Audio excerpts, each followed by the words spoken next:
requests to allow people to see both games, you know, on another screen. Absolutely. So it's hype, you know. We got both members of Smash4 and Melee sitting next to each other and just watching the matches comfortably in the crowd. So now, guys, we're going to go straight into VoiD versus Angbad. I didn't think this was a real match, to be honest. Yeah, I think it was button check, but I think they're going straight off to the races.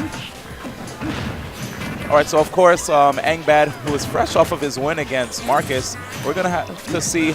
Oh, wow. Ooh. So we have VoiD SDing again. And by the way, I did hear from TLTC that the Killer Squad is going to be here for this match. So I don't know what that means. Maybe that means Angbad's cheering squad is going to be here I don't know. to make it hard for VoiD to focus. He does play with headphones, though, so. Yeah, absolutely.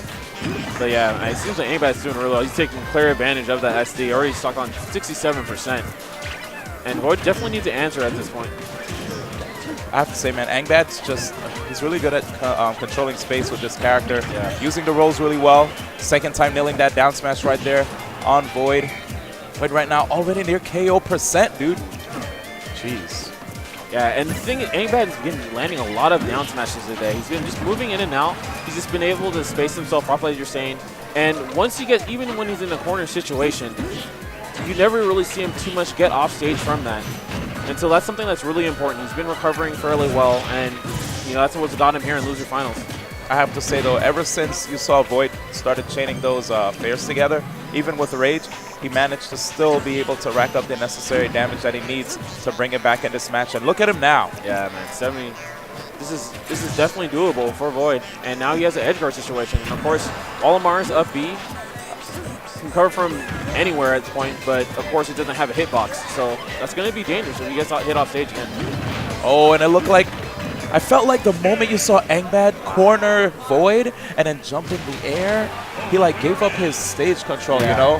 He jumped, he tried to go for some kind of hard read. VoiD stayed grounded, dashed up to him right as you saw Angbad landing, grabbed him down through, got the up air KO, and boom. VoiD, Angbad should have stayed consistent with his pressure, his stage control, and not just like fade back. Okay, so now instead he's gonna go for Rosalina. Okay. And you know, I won't say I disagree with this choice, because VoiD does say that he doesn't have that much experience against the character. Right. Yeah, and then even before they actually did play in winner's bracket, and though VoiD was the one who ended up beating him, he did have a hard time against his Rosalina. So perhaps he's figured out something else, some of VoiD's tendencies, and you can apply it to this match right here. That's right. Bouncing fish.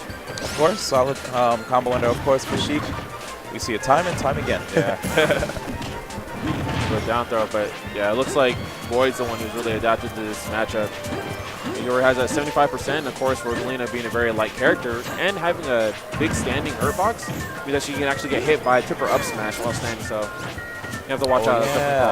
That's true. And those that don't know, the horizontal range on the up smash for the tipper is actually, man, those platforms help so much with that blast zone. Absolutely. It's like, if the platforms weren't that high, you know, it wouldn't be the same deal. In any event, wow, good bouncing fishes. Yeah, double fish. One fish, two fish. Yep.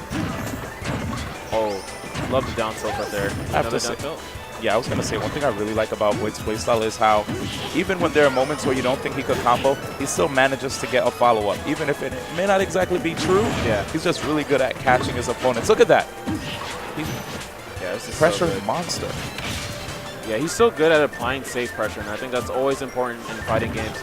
A lot of times people will go and they want to do approach, and oh, that's not going to do it, but yeah. Oh, wow. Angbad checked out right there. Yeah, Angbad was not trying to deal with that down tilt to up B. Yeah.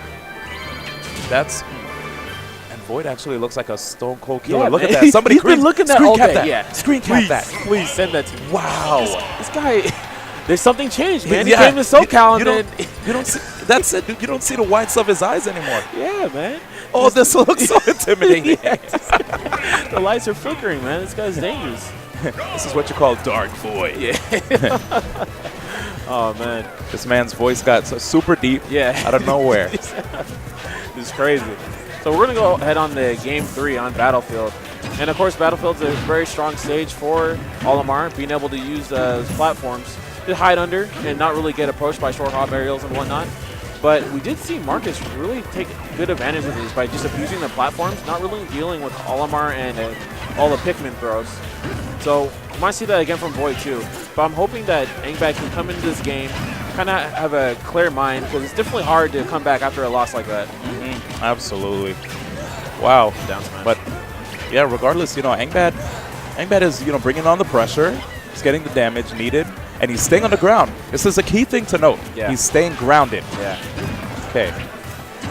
Yeah, you have to be grounded when you're Olimar. Once he gets in the air, especially because he's a character who has a small hurt box, it's just that much harder. Even double jabs and whatnot, those things are really, really good against Olimar because he pops up and it takes him longer to land because he's just a short character. That's right. Good there. Every time you see Angbad go to the sky at the wrong time, VoiD always capitalizes really well, and there's the up smash. That's it, yeah. And Angbad just throws his hands up in the air, man. He just really can't. Ooh, that up smash. There you go. There you go. And Angbad's Angbad's really upset. Yes. Even talking to the commentators. Yeah. Mid-match, man. It's crazy, but okay. Oh, here it is. Will not get it. Ooh. Nice stuff right there by VoiD. Yeah, I love the up air fastball. Little trick that you saw in a little earlier in the meta game, but not too many people do it now. And so good to see it from VoiD, just mixing it up. Always keeping the opponent on toes so you can maximize damage. Nice. I like that. Wow. And VoiD. Woo. My goodness. This is going to be it? Really late bouncing fish. Yeah. Good tag. That's a punish. Oh, wow. Let's see what happens here. Yeah. This is definitely come down the wire. I do not agree with that with Angbad. And he's probably going to die. Yep, that's going to be it. And something that I think Angbad actually didn't realize, and a lot of people don't know this yet, but what VoiD has been using as well is he'll actually mix up between doing regular up air and reverse up air. And because the up air hitbox hits the person away from him regardless, if you try to DI the same way you would for regular up air, you'll actually die